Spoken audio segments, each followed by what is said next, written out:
29 వరకు కూటమి ప్రభుత్వం ఆ లెక్క చూసుకున్నా 10 ఏళ్ల పాటు ఈ రాష్ట్రంలో కూడా మీరున్నారు. 10 ఏళ్ల పాటు ఈ రాష్ట్రంలో కూడా మీరున్నారు. ఎన్డీఏ కూటమి 14 నుంచి 19 వరకు మీ కూటమి ప్రభుత్వమే, 24 నుంచి మళ్ళీ మీ కూటమి ప్రభుత్వమే వచ్చింది. ఇలా మాట్లాడద్దు మీరు. రైట్. అయితే రెడ్డి గారు ఋషికొండని మీరు గుండెందుకు చేశారు చెప్పండి. అంటే ఋషికొండ మీద శ్రీధర్ శర్మ గారు ఒక్క నిమిషం అండి. వెంకటేశ్వర రెడ్డి గారు, శ్రీధర్ శర్మ గారు, ఋషికొండ విషయంలో ఏంటంటే ఇక్కడ కూర్చున్న మనందరికన్నా మీ పార్టీలో ఉన్న నాయకులందరికన్నా కూడా గంటా శ్రీనివాసరావు గారికి ఎక్కువ నాలెడ్జ్ ఉంది. వారు అడిగితే వారు మరిన్ని విషయాలు చెప్తారు. చాలా ఉత్సాహంగా ఉవిళ్ళూరుతూ ముందరెళ్ళింది ఆయన. తర్వాత ఏమైందో తెలియదు. మీ ప్రభుత్వం ఏం మాట్లాడలేదు ఇంతవరకు. ఋషికొండ మీద మీ ప్రభుత్వం ఇంతవరకు 1 సెంటీమీటర్ మాట్లాడలేదు. ఎందుకు మాట్లాడలేదు ఎవరికి అర్థం కాదు. చంద్రబాబు గారు పర్యటన ఉందండి త్వరలో. ఒక్క మాట వాసుదేవన్ గారు, ఒక్క మాట. ఇప్పుడు నేను అంటుంది మా పార్టీ మీద, మా ప్రభుత్వ కాలంలో చేసే ఆరోపణలకు కూడా మీరు ఆరోపణలు చేస్తున్నారు తప్పితే కార్యరూపం ఏదని అడుగుతున్నాం. మీరేం చేశారు అని అంటున్నారు. మేము చేసిన దానికి, గత ప్రభుత్వం చేసిన పనులకి ప్రజలు ఒక తీర్పు ఇచ్చారు, మిమ్మల్ని అధికారంలోకి తెచ్చారు. మీరు ఆరోపణలు చేస్తున్నారు తప్పితే పని చేయట్లేదు అంటున్నాం మేము.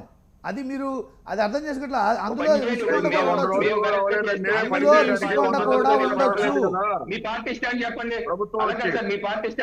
మా పార్టీ స్టాండ్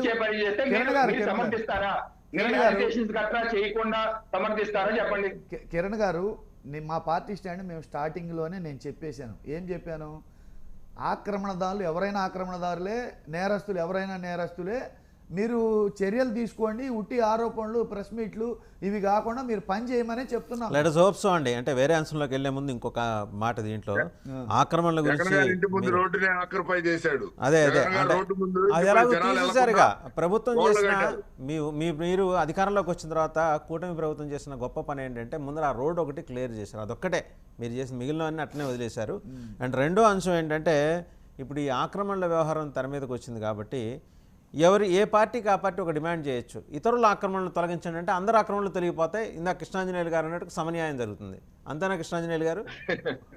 ఇతరుల ఆక్రమణలు తొలగించేయండి అంటే చాలు.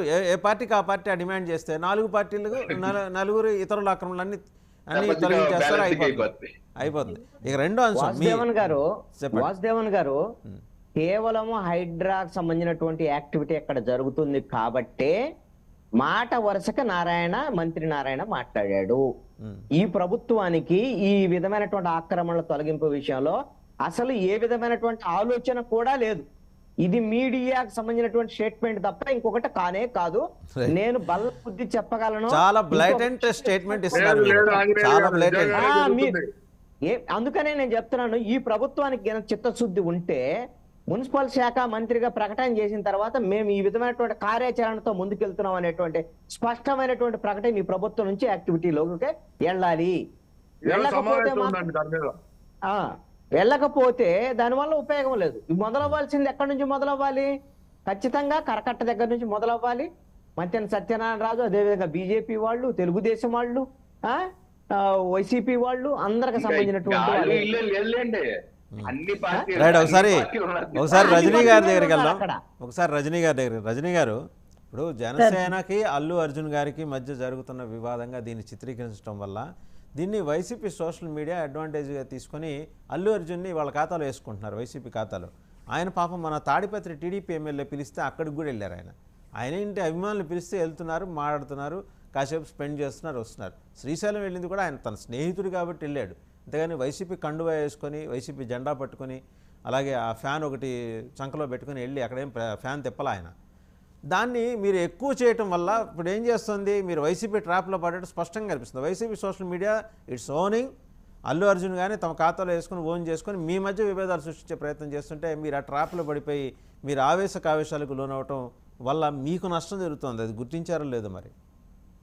సార్ అఫ్ కోర్స్ సార్, అక్కడ కర్ణాటకకు సంబంధించిన మీటింగ్ కి వెళ్ళినప్పుడు ఆయన చెప్పినటువంటి విషయాన్ని వీళ్ళు కాంట్రవర్సీ చేశారు సార్. అందరూ బనైన్ అడ్వర్టైజ్మెంట్ కి, ఎవరెస్ట్ మసాలాకి, థమ్స్అప్లకి అడ్వర్టైజ్మెంట్ చేస్తున్నప్పుడు ఆయన చెయ్యడు, అది ఆయన ఇష్టం. అదే రకంగా పుష్ప సినిమా లాంటిది ఆయనకు వస్తే కొన్ని కోట్లు ఇచ్చినా ఆయన చేయడం, అది ఆయనకి నచ్చదు. అవతల వాళ్ళకి నచ్చిందంటే ఫిలిం ఇండస్ట్రీలో సూర్యకాంతం గారు ఎప్పుడు గయ్యాళ పాత్ర వేస్తారు. ఆవిడ ఒరిజినల్ గా గయ్యాళ అండి? గుడుంబ శంకర్ అంటే గుడుంబాన్ని ప్రోత్సహించినట్ట అండి? లేకపోతే పుష్ప అంటే రెడ్ శాండిల్ స్మగ్లింగ్ చేసుకోమనా అండి? కాదండి, ఎవరి ఇష్టాలు వారికి ఉంటాయి. ఈ రోజు అల్లు అర్జున్ వాళ్ళ భార్య